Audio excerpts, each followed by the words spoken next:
Welcome dear rockets, कैसे हैं आप सभी। तो आज हम आपके लिए लेकर आए हैं 2023 की व्हाइट आउट मूवी की स्टोरी। ये मैं आपको पहले बता दूं कि ये एक R rated action thriller film है जो बहुत ही रोमांचकारी है। तो फिल्म की शुरुआत रशिया के एक ऑफिस से होती है जहां फॉरेनर्स ही काम करते हैं। अचानक कुछ रशियन गुंडे उस ऑफिस में गन वगैरह लेकर घुस जाते हैं और ऑफिस के एम्प्लॉयज को बंदी बनाकर उनको एक गाड़ी में ठूस कर अपने साथ लेकर जाते हैं। अगवा होने वाले लोगों को समझ ही नहीं आता कि कोई उनको आखिर अगवा क्यों करेगा, उन्होंने किसी का क्या बिगाड़ा है, ये उनकी सोच रहती है। और दोस्तों, सुबह इनको अगवा किया जाता है और रात तक वो बस चलती रहती है, यानी इन्हें काफी दूर ले जाया जा रहा है। अगली सुबह ये लोग खुद को एक कंस्ट्रक्शन साइट पर पाते हैं जिसके दूर दूर तक सिर्फ बर्फ ही बर्फ होता है। इंसान तो दूर की बात है, कोई जानवर भी नहीं दिखता। अगवा किए गए लोगों से कहा जाता है कि जब तक तुम्हारी कंपनी हमें पैसे नहीं दे देती तब तक तुम लोगों को यहीं पर रहना होगा और तुम्हें इतना काम करना होगा कि हमें तुम्हें खाना देना जस्टिफाई लगे, वरना अगर तुमने हमारी उम्मीदों के मुताबिक काम नहीं किया तो तुम सब मारे जाओगे। अब यार, इन्होंने अगवा तो किया है ऑफिस के लोगों को, तो वो कहाँ सही से मजदूरी कर पाएंगे।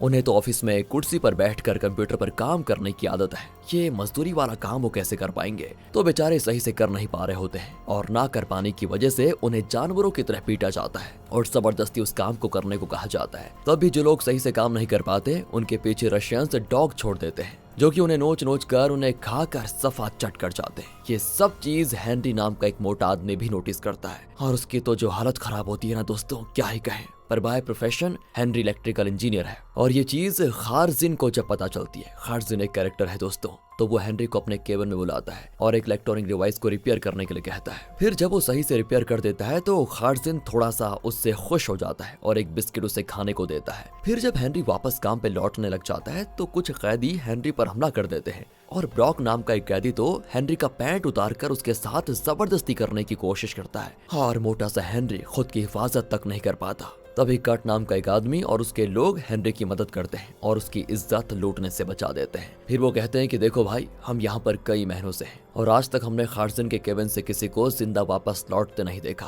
फिर तुमने ऐसा क्या कर दिया जो खारजिन ने न तुम्हें सिर्फ जिंदा छोड़ा बल्कि खाने को अपना बिस्किट भी दिया। हेनरी फिर उन्हें रिपेयरिंग वाली बात बताता है। अब ये सुनकर इन लोगों को हेनरी अपने काम का आदमी लगता है और वो कहते हैं कि हमें तुम्हारी मदद चाहिए भाई, हमारे पास एक प्लान है यहाँ से भागने का। हमारे ग्रुप में तुम्हारा स्वागत है हेनरी। अब तुम हेनरी, तुम भी हमारे ग्रुप का एक अहम हिस्सा हो। तुम्हें बस किसी तरह खारजिन की आंखों में धूल झोंकने के बाद उसके केबिन से मेन गेट की चाबी चोरी करनी होगी, बस इतना ही करना है तुम्हें, बाकी हम संभाल लेंगे। जिसपे हेनरी को बड़ी हैरानी होती है क्योंकि अगर वो पकड़ा गया तो इसका सारा इल्जाम उसी पर जाएगा और मौत की सजा भी उसे होगी। क्योंकि पहली बात तो ये कि यहाँ पर चारों ओर गार्ड्स तैनात हैं और यहाँ तक कि कुत्ते भी हैं जो हमेशा खून के प्यासे होते हैं। और मेन बात की चलो किसी तरह यहाँ से निकल भी जाए, पर यह जगह कोई शहर के बीचों बीच नहीं है कि आराम से कोई भी भाग जाएगा। ये जगह शहर से न जाने कितनी दूरी पर है। अगर इन गुंडों से किसी तरह से बच भी गए तो इतना लंबा सफर बिना किसी गाड़ी घोड़े के तय करना नहीं बहुत मुश्किल है। तब कट बताता है कि देखो, ज्यादा नहीं, अगर सब कुछ सही रहा तो हम 10 दिनों के अंदर रेलवे लाइन तक पहुंच जाएंगे। तभी दोस्तों हेनरी की नजर पड़ती है एक रशियन गार्ड पे जो कि उसके साथी थॉमस को मार पीट रहा होता है। हेनरी उसे बचाना तो चाहता है लेकिन तभी कर्ट उसे रोकते हुए कहता है कि भाई ऐसा करने की सोचना भी मत, वरना थॉमस की जगह तुम होगे मार खाते हुए और तुम्हें कोई बचाने वाला नहीं है फिर। और अब रात की बात है जब हेनरी थॉमस को खाना लाकर खाने को देता है। थॉमस एक बूढ़ा आदमी है दोस्तों जिसका जख्म देखकर हेनरी को बड़ा रहम आता है। हेनरी उसके साथ बैठता है और पूछता है कि तुम्हें क्या लगता है ये जगह शहर से कितनी दूर होगी। थॉमस कहता है कि पर तुम क्यों पूछ रहे हो। तो हेनरी उसे कर्ट के भागने वाली प्लान बताता है, मगर फिर वो डर जाता है कि कहीं रशियन सोल्जर्स को पता ना चल जाए, इसलिए वो बताते बताते रुक जाता है। मगर थॉमस तो बिना बोले ही उसके मन की बात को भांप लेता है कि पक्का इनका यहाँ से भागने का प्लान है और कहता है कि 6 हफ्ते हो गए हैं हमें अगवा हुए, यहाँ हमें कोई भी बचाने के लिए नहीं आने वाला, इसलिए अगर तुम्हें कोई मौका मिल रहा है यहाँ से भागने का तो तुम वो मौका हर हाल में ले लो। इसीलिए दोस्तों अगली बार जब खारजिन हेनरी को अपने केबिन में कुछ रिपेयरिंग का काम करने के लिए बुलाता है तो हेनरी उसे प्लायर्स मांगते हुए कहता है कि शायद मैंने बाहर बेंच वगैरह पे कहीं देखा था, क्या आप मुझे वो लाकर दे सकते हैं। और जब तक खारजिन बाहर जाता है पायलट्स लेने के लिए तब तक में हेनरी चाबी गायब कर देता है। तभी वहां पर खारजिन आ जाता है और पूछता है कि अरे क्या कर रहे हो। तो हेनरी बिस्किट दिखाते हुए कहता है कि मुझे बहुत भूख लगी थी, मैं बिस्किट खा रहा हूँ। मगर वो मुंह से अच्छे से कुछ कह नहीं पाता क्योंकि डर के मारे तो उसकी हालत खराब थी। इसके बाद हेनरी जाता है कर्ट के ग्रुप के पास और उन्हें वो चाबी दे देता है और अपने साथ थॉमस को भी लेकर चलने को कहता है। मगर वो लोग थॉमस को साथ ले जाने से मना कर देते हैं क्योंकि वो बूढ़ा है और जल्दी जल्दी जा नहीं पाएगा। फिर देर रात ये अपने प्लान को अंजाम देना शुरू कर देते हैं। तो सबसे पहले तो ये तैनात गार्ड्स को एक एक करके गला काट कर मार डालते हैं और उनके हथियार भी खुद ले लेते हैं। साथ ही में इन्होंने पहले से ही बैकपैक्स वगैरह रेडी करके जमीन के अंदर छुपा कर रखे हुए थे, उन्हें भी वो अपने साथ लेकर यहाँ से भागने लगते हैं। मगर अब गार्ड्स चौकन्ने हो जाते हैं और नौबत तो ये आ जाती है कि इन पर गोली भी चल जाती है। मगर इस कैद से किसी तरह 5 लोग भागने में कामयाब हो जाते हैं, जिसमें थे हेनरी, कर्ट, एंथनी, विक्टर और ब्रॉक। अगली सुबह ये बर्फ के चट्टान से नीचे उतरने के लिए पेड़ पे रस्सी लटकाते हैं। एक बंदा तो आराम से नीचे उतर जाता है, फिर वो हेनरी को नीचे आने को कहता है, लेकिन नीचे उतरने की कोशिश में हेनरी हो जाता है डिसबैलेंस्ड और वो बड़ी मुश्किल से खुद को संभालते हुए चिल्लाता है कि मैं वापस उस कैद में जाना चाहता हूँ। वहाँ तो सिर्फ काम ही करना पड़ रहा था ना, यहाँ तो पहाड़ उतरना चढ़ना एक नहीं कई सारी चीजें करनी पड़ रही है। मगर फिर भी वो किसी तरह नीचे उतरता है और देखता है कि उसके नए साथियों के पास इस जगह का मैप भी है जो उन्होंने खुद बनाया है। उसी के हिसाब से वो आगे बढ़ने वाले हैं। कुछ घंटों के बाद ये लोग एक जगह पे आराम करने के लिए रुकते हैं तो विक्टर नोटिस करता है कि हेनरी और ब्रॉक के बीच एक अजीब सी टेंशन है। और हो भी क्यों ना भाई, कुछ दिनों पहले तो ब्रॉक ने हेनरी के साथ जबरदस्ती करने की कोशिश करी थी और अब हेनरी को ब्रॉक के साथ ही रहना पड़ रहा है क्योंकि मजबूरी है। वो तो उससे बात नहीं कर रहा वैसे। और जब ब्रॉक हेनरी को वोडका पीने को देता है तो हेनरी पीछे हट जाता है। ये सारी चीजें विक्टर नोटिस कर रहा होता है तो वो कहता है कि अरे तुम दोनों करना क्या चाहते हो? हेनरी तुम बताओ, तुम क्या चाहते हो? क्या तुम भी ब्रॉक के साथ जबरदस्ती करना चाहते हो? हेनरी कहता है कि कैसी बात कर रहे हैं आप, बिल्कुल नहीं।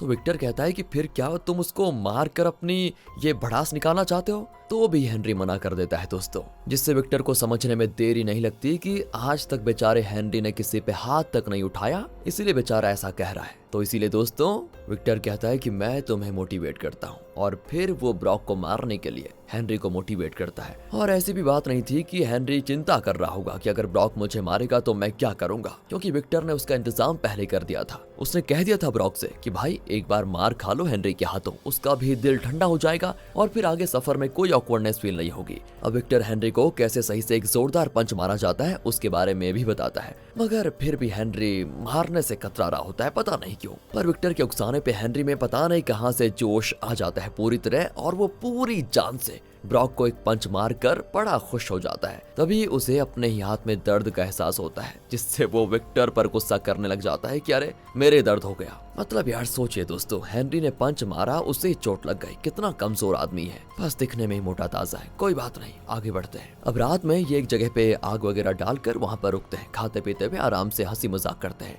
अगली सुबह ये अपना सफर आगे बढ़ाते हैं दोस्तों। इतने बड़े बर्फ के बर्फिस्तान में ये पांचों धीरे धीरे आगे बढ़ रहे होते हैं। सबसे आगे ब्रॉक था और अचानक वो नीचे धंस जाता है, बर्फ से उसके सर पे चोट भी लग जाती है। दरअसल उस जगह पे जमी हुई लेक थी जो ऊपर से तो बर्फ की तरह दिख रही थी मगर अंदर बहुत ही गहरा था। और ये बुद्धू हेनरी दोस्तों न आओ देखता है न ताओ, निकल जाता है ब्रॉक की मदद करने के लिए, जिसकी वजह से वो भी बर्फ की लेक में धंस जाता है। तब विक्टर, कर्ट और एंथनी बड़ी ही सावधानी से हेनरी की मदद करने के लिए आगे बढ़ते हैं। लेकिन अब प्रॉब्लम ये हो गई है कि हेनरी कहीं पे दिखाई ही नहीं देता। विक्टर को तो लगता है कि हेनरी का काम तमाम हो गया, इसलिए विक्टर उदास हो जाता है। लेकिन तभी हेनरी ऊपर की ओर आता है और तब विक्टर और कर्ट मिलकर उसका हाथ पकड़कर बड़ी सावधानी बरतते हुए उसे ऊपर खींचते हैं। ब्रॉक के सर पे चोट लगने और लेक में डूबने की वजह से उसकी तो जान चली गई थी, साथ ही हेनरी की हालत भी बहुत खराब थी, वो सही से सांस नहीं ले पा रहा होता है। इसी वजह से एंथनी और कर्ट बड़े घबरा जाते हैं कि क्या करें। दोनों सोचते हैं कि अब जल्दी से कैसे भी करके आग जलाने का इंतजाम करना होगा।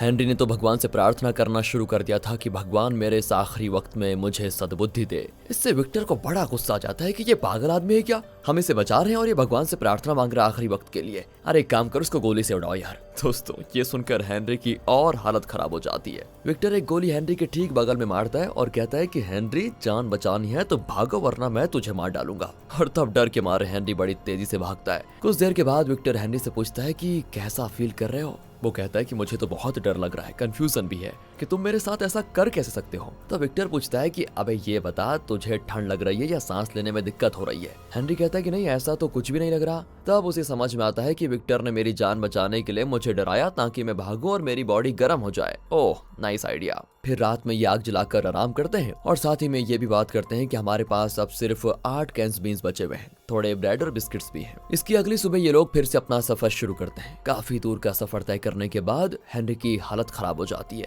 वो ठीक से चल भी नहीं पाता। तो विक्टर उसे अपने कंधे का सहारा देता है और फिर जब रात हो जाती है तो ये लोग एक जगह पे रुकने का फैसला करते हैं। दोस्तों, हेनरी की तबीयत ना धीरे धीरे खराब होती जा रही थी, इसलिए विक्टर हेनरी का बड़े अच्छे से ख्याल रखता है। वो गर्म कपड़े हेनरी को ओढ़ देता है और आग की गर्मी भी देता है, साथ ही साथ बड़े मतलब प्यार की तरह उसका ख्याल रखता है। हेनरी का तो खाने का मन ही नहीं था, तो विक्टर समझाता है कि देखो अगर खाओगे नहीं तो तुम मर जाओगे। लेकिन इस पे कर्ट को बड़ी चिढ़ मच जाती है। वो कहता है कि अरे खाना नहीं खा रहा है तो मरने दो इसको, जब कह रहे हैं कि खा ले फिर दिक्कत क्या हो रही है इसको। मगर इस पे विक्टर कुछ नहीं कहता और अगली सुबह जब हेनरी सोया ही होता है तो एंथनी और कर्ट आगे बढ़ने का रास्ता खोजते हैं और उन्हें समझ आ जाता है कि अब हमें पहाड़ पे चढ़कर ही आगे बढ़ना होगा। फिर जब वो वापस आ रहे होते हैं तो आपस में बात करते हैं कि क्या लगता है हेनरी और कितनी रात सरवाइव कर पाएगा, क्योंकि हम इस तरह से अपना खाना तो उस पर वेस्ट नहीं कर सकते ना। चलो एक और रात देख लेते हैं, अगर उसकी तबीयत ठीक हो गई तो सही, नहीं तो कुछ और करना पड़ेगा उसका। और दोस्तों, ये दोनों तो ये भी बातें करते हैं कि हम उसको मार ही डालेंगे और उसकी जितनी मीट हम अपने साथ लेकर आगे बढ़ पाएंगे बढ़ जाएंगे। लेकिन इन दोनों को नहीं पता था कि इनकी बातें गलती से विक्टर सुन लिया है। अब विक्टर को सारा माजरा समझ आ जाता है। वो जाता है जल्दी से हेनरी के पास और उसे बंदूक चलाना सिखाता है। हालांकि हेनरी को तो समझ ही नहीं आ रहा था कि मेरी तबीयत खराब में ये विक्टर मुझसे बंदूक चलाने के लिए क्यों कह रहा है। तब हेनरी को वो बता देता है कि तुम्हें क्या लग रहा है, इन लोगों ने इतने सारे लोगों में से तुम्हें ही अपना साथी क्यों बनाया। अरे वो कोई नेक इंसान नहीं है जो तुम्हारी मदद करना चाहते हैं, बल्कि वो तो तुम्हें अपना चलता फिरता खाना बना कर लेकर आए हैं। जब तक उनके पास खाना है वो उसको खाकर अपना गुजारा कर लेंगे, लेकिन देखना जैसे उनका खाना खत्म हो जाएगा ना तो हेनरी वो तुम्हें अपना खाना बना लेंगे। उन्होंने तुम्हें बड़ा सोच समझ कर ही चुना है, क्योंकि तुम खुद को बचाने के लिए उनसे फाइट भी नहीं कर पाओगे, पर मैं चाहता हूँ कि तुम अपनी हिफाजत करो। तब जाकर हेनरी को कहीं बात समझ में आ जाती है कि ये लोग मेरे दोस्त नहीं बल्कि मैं इनके लिए बलि का बकरा हूँ, जो आज नहीं तो कल काटा जाऊंगा। इससे बेचारे हेनरी की हालत और खराब हो जाती है और वो भी बहुत ज्यादा खराब। मगर विक्टर कर्ट और एंथनी को आते हुए देखकर हेनरी से कहता है कि अपने डर को अपने चेहरे पे जाहिर मत होने देना, नहीं तो उन्हें पता चल जाएगा। हेनरी भी जल्दी से अपने डर को छिपाता है और फिर ये लोग उस पहाड़ पे चढ़कर आगे बढ़ने के लिए निकल जाते हैं। तो सबसे पहले दोस्तों, कर्ट बिना किसी सहारे के चट्टानों को पकड़कर ही ऊपर चढ़ जाता है और वो अपने साथ रस्सी भी लेकर गया था, जिसे वो एक पेड़ से बांधकर उसका एक छोट नीचे फेंक देता है, जिसको पकड़कर एंथनी भी बड़े आराम से ऊपर चढ़ जाता है। इसके बाद ये दोनों अपने खाने को ऊपर चढ़ाने को कहते हैं, यानी दोस्तों हेनरी को, क्योंकि उन्हें पता था कि इसको चढ़ने में मुश्किल होगी। विक्टर तो आराम से चढ़ ही जाएगा खैर, इसीलिए नीचे से विक्टर भी हेनरी की मदद करता है, पर हेनरी बार बार फिसल कर नीचे जा रहा था। वो तो भला हो विक्टर का, जिसने हेनरी की कमर पे रस्सी बांध दी थी ताकि स्लिप करने के बाद भी वो नीचे ना गिरे, और खुद विक्टर बिना किसी रस्सी के ऐसे ही हेनरी के पीछे पीछे ऊपर चढ़ रहा होता है। तो फिर होता कुछ यूं है दोस्तों कि एक बार और हेनरी का हाथ स्लिप कर जाता है और वो विक्टर से जाकर जोर से टकरा जाता है, जिसकी वजह से होता यह है कि विक्टर का बैलेंस बिगड़ जाता है और बेचारा सीधे नीचे जाकर गिरता है। बहुत ज्यादा चोट आ जाती है उसको, मगर वो जिंदा है ये देखकर हेनरी उसकी मदद के लिए नीचे जाना चाहता है, मगर ऊपर से वो लोग रस्सी में ढील नहीं देते, क्योंकि उन्हें पता था कि यहाँ तक हेनरी इतनी मुश्किल से चढ़ा है, अगर एक बार ये नीचे चला गया तो फिर इस मोटे को वापस ऊपर चढ़ाना बहुत मुश्किल होगा। पर बेचैन हेनरी अपनी कमर की रस्सी खोलकर नीचे जाने की कोशिश करता है, पर इससे पहले कि वो रस्सी खोल पाता, ऊपर से कर्ट एक गोली चलाता है जो सीधे जाकर लगती है विक्टर के सर पे और बेचारे विक्टर की वहीं पर मौत हो जाती है। हेनरी बिल्कुल सुन्न हो जाता है, अब उसके पास और कोई रास्ता नहीं बचा सिवाय ऊपर चढ़ने के, वरना वो लोग तो इसे भी मार डालेंगे। इसीलिए वो चुपचाप ऊपर चढ़ता है और फिर एक जिंदा लाश की तरह कर्ट और एंथनी के पीछे पीछे चलता है। अब रात में जब ये लोग एक जगह पे रुकते हैं ना, तब जाकर हेनरी अपने दिल की बात कह पाता है कि तुम्हें विक्टर को शूट नहीं करना चाहिए था, वो हमारा साथी था, हमें उसे बचाना चाहिए था। इसका जवाब कर्ट ये देकर कहता है कि जब तुमने ब्रॉक को बचाने की कोशिश करी थी तब पता है ना क्या हुआ था। ऐसी मुश्किल सिचुएशन में हम इंसानियत दिखाते हुए किसी की मदद नहीं कर सकते, यहाँ सबसे जरूरी हमें खुद की जान बचानी है बस। ये सुनकर हेनरी गुस्से में उठता है और साइड में जाकर चला जाता है, जहाँ अकेले में बैठकर वो खूब रोता है। एंथनी को तो हेनरी के लिए थोड़ा बुरा लगता है, लेकिन कर्ट कहता है कि सुनो एंथनी, हेनरी से ज्यादा इमोशनली कनेक्ट होने की जरूरत नहीं है, वरना बाद में उसे मार कर खाने में तुम्हें बड़ी तकलीफ होगी, ध्यान रहे इस बात का। सीन शिफ्ट होता है अगली सुबह। इनके खाने का सामान लगभग खत्म हो चुका है, इसीलिए हेनरी तो जंगल झाड़ियों के फल तोड़कर खाना चाहता है, तो एंथनी उसे टोकते हुए कहता है कि नहीं, इसे मत खाओ, ये या तो तुम्हारी जान ले लेगी या तबीयत खराब कर देगी। तभी इन दोनों की नजर कर्ट पे पड़ती है, जो गुस्से में चिल्ला रहा होता है। तो हुआ ये था दोस्तों कि कर्ट के अंदाजे से ट्रेन ट्रैक यहीं पे होनी चाहिए थी, मगर ऐसा नहीं हुआ। अब इतने दूर आने के बाद इन्हें पता ही नहीं कि आगे क्या करना है। तो हेनरी कहता है कि मैंने अपने ऑफिस में इस एरिया का एक बार ड्रोन फुटेज देखा था और मुझे तो पहले ही लग रहा था कि हम गलती कर रहे हैं यहाँ पर आकर। ये सुनकर एंथनी और कर्ट उस पर गुस्सा हो जाते हैं कि अगर तुम्हें पहले लग रहा था कि हम गलत जगह आ रहे हैं तो तुमने बताया क्यों नहीं। अब इस पे हेनरी जवाब देता है कि तुम लोग इतने कॉन्फिडेंट लग रहे थे कि मुझे लगा कि तुम्हें बेहतर पता होगा। ये सुनकर तो इन दोनों को हेनरी पे बड़ा गुस्सा आता है और वो पूछते हैं कि क्या लगता है अब ट्रेन ट्रैक और कितनी दूरी पर है। हेनरी कहता है कि वो उस माउंटेन के उस पार है शायद, और माउंटेन से पहले एक लेक भी आएगी। इनके खाने पीने की चीजें तो अब खत्म हो गई है और हेनरी को अपनी जान का डर सताया जा रहा होता है, इसीलिए वो अलग अलग आइडियाज दे रहा है कि हमें हंटिंग और फिशिंग करनी चाहिए वगैरह वगैरह। तब कर्ट कहता है कि दूर दूर तक देखो कोई जानवर का नामो निशान नहीं है और तुम हंटिंग के लिए कह रहे हो। रही बात फिशिंग की तो आगे लेक फ्रोजन होगी, समझे, कहाँ पकड़ेंगे फिश। पर हेनरी तो लक आजमाना चाहता है दोस्तों, इसीलिए जब ये लेक तक पहुंचते हैं तो थोड़ी सी बर्फ तोड़कर एक हुक डालकर वो मछली के फंसने का इंतजार करता है और दूर से बैठकर कर्ट और एंथनी हेनरी की ये बचकानी हरकत देख रहे होते हैं। आधा दिन बर्बाद चला जाता है मगर मछली तो क्या एक मच्छर तक नहीं आता, जिसके बाद कर्ट आकर गुस्से में हेनरी से कहता है कि देखो अब और टाइम वेस्ट करने से कोई फायदा नहीं, आगे बढ़ना चाहिए हमें। रात में जब ये लोग सोने के लिए रुकते हैं तो इन्हें भूखे पेट ही सोना पड़ता है। कर्ट और एंथनी दोनों एक दूसरे को देख रहे होते हैं और यही चीज हेनरी देखकर बड़ा डर रहा होता है मगर कुछ कह नहीं पाता। वो कर्ट और एंथनी के सोने के बाद ही सोना सही समझता है। फिर आगे सुबह जब ये लोग चलना शुरू करते हैं तो पेट भरा न होने की वजह से हेनरी जल्दी थक जाता है मगर वो हार नहीं मानता और चलना जारी रखता है, ये सोचकर कि कहीं ना कहीं तो हमें खाना मिल जाएगा। इसीलिए वो एंथनी से बातचीत करके उससे थोड़ी दोस्ती बढ़ाने की कोशिश करता है, क्योंकि विक्टर के बाद हेनरी को एंथनी से ही थोड़ी आश है कि वो उसकी मदद कर सकता है, क्योंकि कर्ट तो बहुत ही स्ट्रिक्ट और गुस्सैल आदमी लगता है। तो हेनरी एंथनी को अपनी वाइफ और बेटी की फोटो दिखाते हुए कहता है कि वो लोग शहर पे यानी घर पे मेरा इंतजार कर रही होंगी, मेरे अलावा उनका इस दुनिया में कोई नहीं है, इसलिए मुझे किसी भी हाल में वापस घर जाना होगा अपने बीवी बच्चों के पास। तभी दोस्तों कर्ट एक रैबिट देखता है और वो गन से शूट करके रैबिट का शिकार करना चाहता है मगर रैबिट जान बचाकर आराम से भागने में हो जाता है कामयाब और मतलब इनके हाथ कुछ नहीं लगता। आज की रात भी इन्हें बस पानी पीकर ही काम चलाना पड़ता है। अब हेनरी तो बड़ा मायूस हो गया है दोस्तों कि कहीं ऐसा ना हो कि मेरा नंबर हो अब, इसलिए आधी रात को वो कर्ट की बंदूक चुपके से लेने की कोशिश करता है मगर वो जाग जाता है और हेनरी पे बहुत गुस्सा करता है कि अरे तुम्हारी हिम्मत कैसे भी मेरी बंदूक लेने की। तो हेनरी तो बहाना बना देता है कि अरे मेरी नजर ने वहाँ एक वुल्फ पे पड़ी थी, इसलिए मैं उसका शिकार करना चाह रहा था दोस्त, और कुछ भी नहीं है। एंथनी कहता है कि चलो कोई नहीं, वापस से सो जाओ सब। मगर कर्ट हाइपर हो जाता है और हेनरी पे हमला करके उसके हाथ से मीट का एक टुकड़ा काट कर आग में पका कर खा जाता है। हेनरी सिवाय रोने के और कुछ नहीं कर पाता। फिर दर्द के मारे हेनरी बेहोश हो जाता है। अगली सुबह जब उसकी आंख खुलती है तो देखता है कि कर्ट ने उसे रस्सी से बांध के रखा हुआ है। अब कर्ट कहना शुरू करता है कि सॉरी हेनरी, मुझे तुम्हारे साथ ऐसा बर्ताव नहीं करना चाहिए था, पर तुम्हें तो पता है ना कि इंसान भूख में जानवर बन जाता है। देखो मैं तुम्हें जान से तो नहीं मारना चाहता, बस थोड़ा थोड़ा करके जब मुझे भूख लगेगी और जब मैं भूख को बर्दाश्त नहीं कर पाऊंगा तो तुम्हें अपना थोड़ा मीट मुझे देना होगा, बस इतना ही करना है। इनफैक्ट हमारे लिए तो दूसरा ऑप्शन इजी होगा जिसमें हम तुम्हें पूरी तरह मार डालें, उसके बाद तुम्हारा मीट आराम से खाएं। तो अब बताओ तुम्हें कौन सा ऑप्शन चाहिए।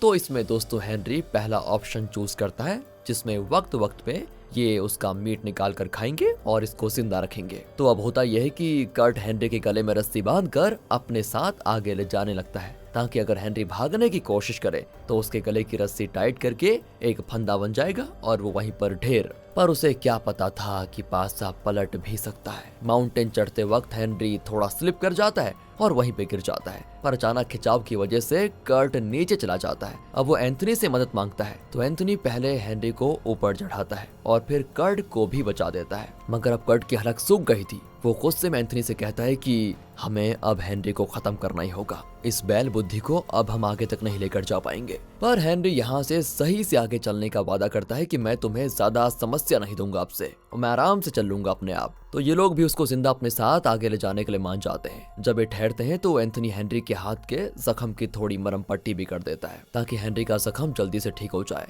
लेकिन तब चिढ़कर कर्ट हेनरी को सुनाता है कि अगर तुम फिट होते ना तो इतना ड्रामा नहीं होता और तुम आराम से माउंटेन चढ़ पाते। हेनरी यहाँ पर बिल्कुल सटीक जवाब देता है दोस्तों कि अगर मैं फिट होता ना तो क्या तुम मुझे अपने साथ लेकर आ पाते, क्योंकि जाहिर सी बात है कैद खाने में बहुत से फिट लोग थे, मगर तुमने मुझे चुना ताकि जब तुम मुझे मारो तो मैं खुद को बचा ना पाऊं, है ना। ये सुनकर तो कर्ट की बोलती बंद हो जाती है। फिर रात में ये लोग हेनरी को एक पेड़ से बांध देते हैं और दूर खड़े होकर आपस में कुछ बातें करते हैं। यहाँ तो हेनरी के दिल की धड़कन और बढ़ जाती है। तभी कर्ट सामने से आकर हेनरी को पानी पिलाता है और ये खातिरदारी बकरे को हलाल करने से पहले चारा खिलाने जैसा ही था। मगर दोस्तों अगली सुबह हेनरी की आंख बिल्कुल सही सलामत खुलती है तो वो भगवान को बहुत बढ़िया वाला शुक्रिया अदा करता है कि थैंक यू प्रभु।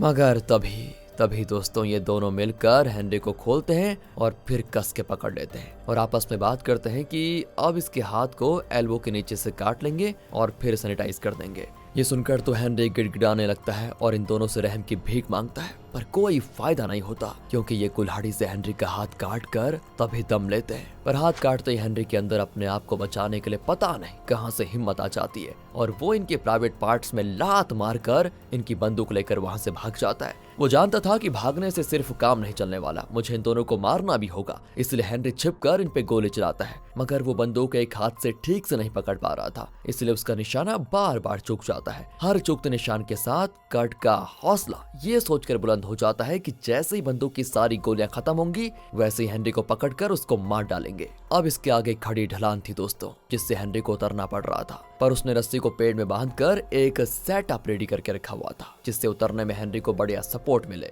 मगर कर्ट ऊपर से पत्थर फेंककर हेनरी को घायल करने की कोशिश करता है। ऊपर से एंथनी कर्ट को रोकने की कोशिश भी करता है, मगर वो उसकी भी बात नहीं सुनता और जाकर उस पेड़ से रस्सी काट देता है जिससे हेनरी को सपोर्ट मिल रहा था। रस्सी कटते ही हेनरी लुढ़क कर नीचे गिर जाता है और उसके सर पे पत्थर से भी चोट लग जाती है, जिससे ऊपर खड़े कर्ट को लगता है कि बस अब ये तो गया काम से। मगर नहीं दोस्तों, हेनरी वापस से होश में आ जाता है और खुद को बचाने के लिए एक हाथ से ही कर्ट पे गोली चलाता है, पर अफसोस यार ये गोली भी मिस हो जाती है। हेनरी वहां से भागता है और उसे एक वी शेप की पेड़ दिखाई देती है जिसपे गन रखकर हेनरी फिर से कर्ट और एंथनी पे गोली चलाना शुरू कर देता है और एक आखिरी गोली जो थी ना वो कर्ट के पैर पे जाकर लग जाती है, पर पैर पे लगने से कहाँ मौत होगी। वो लंगड़ाते हुए कुल्हाड़ी लेकर हेनरी को मारने के लिए आगे बढ़ता है। तब कर्ट के पास जो नाइफ था उसे चुपके से निकालकर हेनरी उसके पेट में स्टैब कर देता है। गुस्से में तो कर्ट हेनरी का सर पटक पटक कर उसे मारता है और फिर वो आखिर में एक बड़े से पट्टे से हेनरी का सर कुचलना चाहता था। तभी पीछे से आकर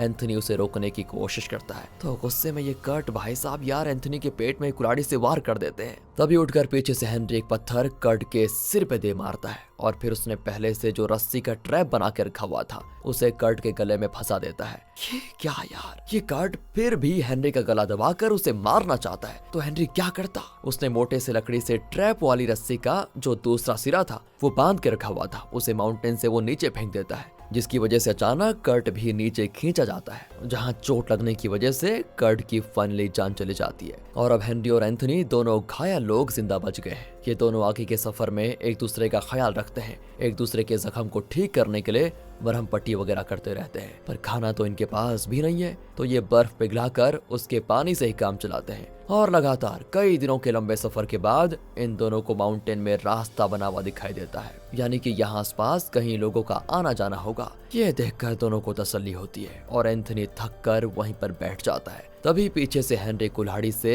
एंथनी के सर पे वार करके उसे मार डालता है और खुद अकेले आगे बढ़ जाता है, क्योंकि अब उसे एंथनी की मदद की कोई जरूरत नहीं है। और उसने एंथनी को क्यों मारा ये तो जाहिर सी बात है दोस्तों, क्योंकि एंथनी भले कर्ट के मुकाबले उतना क्रूर नहीं था, मगर वो शुरू से उसके प्लान में शामिल था, इसलिए उसे भी मारकर हेनरी अपने खोए हुए हाथ का बदला लेता है। इसी के साथ ये सर्वाइवल मूवी होती है खत्म। बाकी मिलते हैं आपसे अगली वीडियो में। आई होप आपको वीडियो अच्छी लगी हो, स्टोरी अच्छी लगी हो, एक्सप्लेनेशन अच्छा लगा हो। लाइक कीजिएगा, चैनल को सब्सक्राइब, ध्यान रखिएगा अपना, and finally thanks for watching.